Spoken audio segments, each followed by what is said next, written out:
DAngelo Grilled Sandwiches has been up and going for well over 50 years. The restaurant has found success where many others have met their doom. But with longevity comes forgetfulness. Keep watching to find out the forgotten history of DAngelo Grilled Sandwiches. Did you know the D in DAngelo stands for delicious? You look at the fast food joints that exist, much of which we have discussed on this channel, and you'll see a pattern. They started small, then grew. Like these restaurants, DAngelo Grilled Sandwiches also had a humble beginning, starting as a small shop in Dedham, a small town in Massachusetts. Brian J. McLaughlin and Jay Howland had a vision of serving people sandwiches, and in 1967, at 21 years old, the two of them worked to make their vision a reality. The two founders opened the first shop, and both decided to name the shop Ma Riva's Sub Shop. Yes, it wasn't formerly DAngelo Grilled Sandwiches, so why Ma Rica's?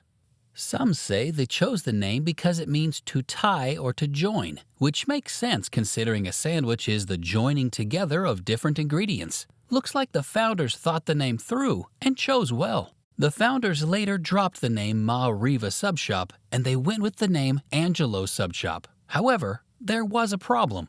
The founders couldn't go with the name Angelo Sub Shop as it meant they would lose a lot of business. This was something a humble business such as theirs could not afford.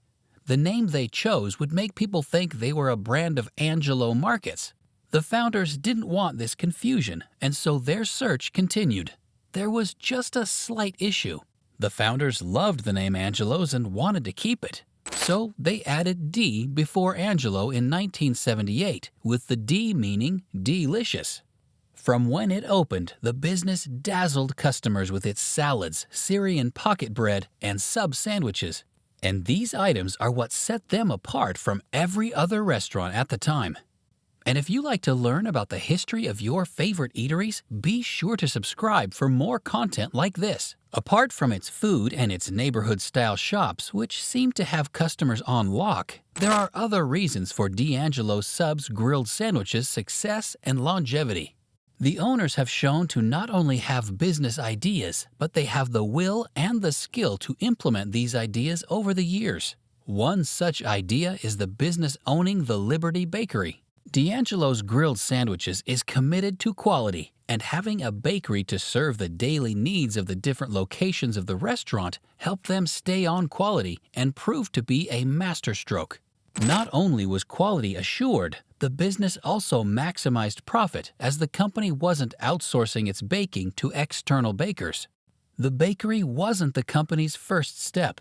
The owners understood they had to create a supply chain that would ensure ingredients got to the store, and so in came Progressive Foods Distribution Center.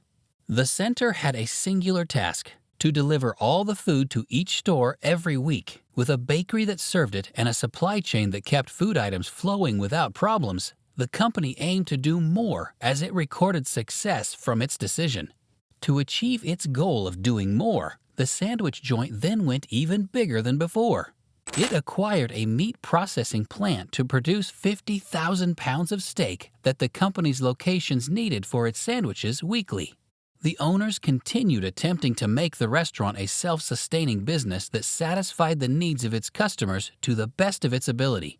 To add more attraction to the company, several DAngelo's locations rebranded to include Steve's Ice Cream, which later became Chip's Ice Cream during the 80s. Things continued to look good for the company. As of 1993, the chain had 173 locations.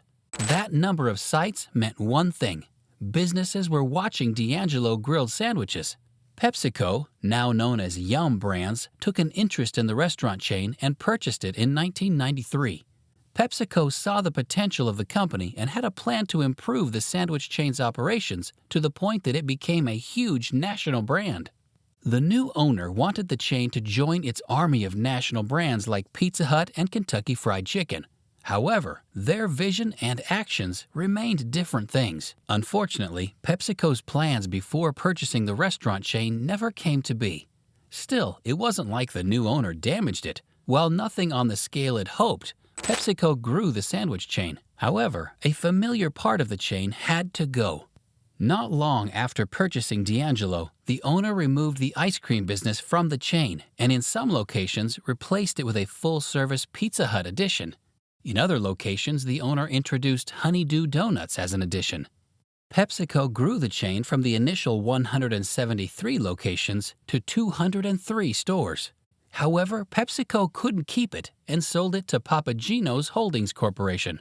Papa Gino continued to preserve the company until several locations were abruptly closed because of the parent company declaring bankruptcy in 2018. In 2019, Wynn Church Capital bought the parent company and owned the sandwich joint.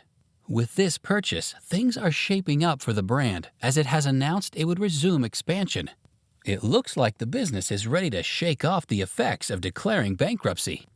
DAngelo grilled sandwiches grew from a humble store to getting noticed by the bigger brands. Before PepsiCo, now known as Yum Brands, bought it, the chain had 173 stores, and PepsiCo expanded to 203. After another sale, the company significantly closed down several locations because of bankruptcy. However, after the years, the business is now ready to expand. Do you think this is possible, or will the company continue to decline? Let us know in the comments. And don't forget to leave a like and subscribe to support our channel.